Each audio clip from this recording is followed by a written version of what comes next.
ನೋಡಿ ಫ್ರೆಂಡ್ಸ್, ನಾನಿವತ್ತು ಮಾಡ್ತಾ ಇರೋದು ಆಲೂಗಡ್ಡೆ ಪಲ್ಯ. ಆಲೂಗಡ್ಡೆ ಪಲ್ಯ ಮಾಡೋಕ್ಕೆ ಆಲೂಗಡ್ಡೆನ ಚಿಕ್ಕದಾಗಿ ಕಟ್ ಮಾಡಿ ಇಟ್ಕೊಂಡಿದ್ದೀನಿ. ಇವಾಗ ಈರುಳ್ಳಿ, ಕರಿಬೇವು, ಬೆಳ್ಳುಳ್ಳಿ ಒಗ್ಗರಣೆ ಹಾಕೋಣ ಬನ್ನಿ. ನೋಡಿ, ನಾನೊಂದು ಪಾತ್ರೆಗೆ ಎಣ್ಣೆ ಹಾಕ್ತಾಯಿದ್ದೀನಿ.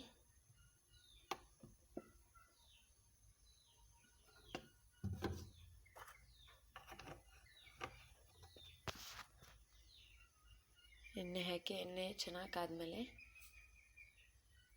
ಸಾಸಿವೆ ಹಾಕಬೇಕು. ಅದೇ ಸಾಸಿವೆ ಆದಮೇಲೆ ಈರುಳ್ಳಿ ಹಾಕಿದ್ದೀನಿ. ಇವಾಗ ಈರುಳ್ಳಿ ಚೆನ್ನಾಗಿ ಫ್ರೈ ಮಾಡ್ಕೋಬೇಕು.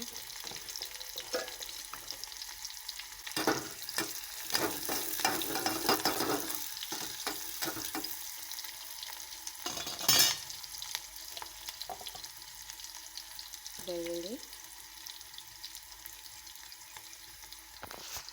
ಕರಿಬೇವು,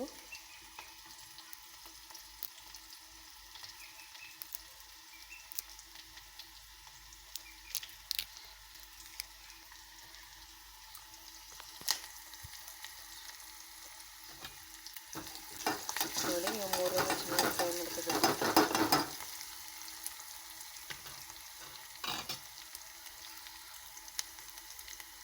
ಈರುಳ್ಳಿ ಸ್ವಲ್ಪ ಕಲರ್ ಚೇಂಜ್ ಆಗೋವರೆಗೂ ಫ್ರೈ ಮಾಡ್ಕೊಳ್ಳಿ. ನೋಡಿ, ಈರುಳ್ಳಿ ಕಲರ್ ಚೇಂಜ್ ಆಗಿದೆ. ಇವಾಗ ಅರಿಶಿಣದ ಪುಡಿ, ಉಪ್ಪು ಹಾಕಿ ಚೆನ್ನಾಗಿ ಫ್ರೈ ಮಾಡ್ಕೋಬೇಕು.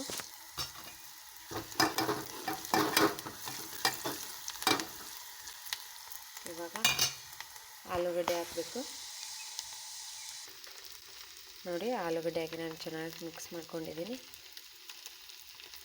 ಇವಾಗ ಒಂದೆರಡು ನಿಮಿಷ ಬಿಟ್ಟು ಇನ್ನೊಂದು ಸಾರಿ ಫ್ರೈ ಮಾಡಿಕೊಂಡು ಗ್ಯಾಸ್ ಆಫ್ ಮಾಡಿದರೆ ಆಲೂಗಡ್ಡೆ ಪಲ್ಯ ರೆಡಿ.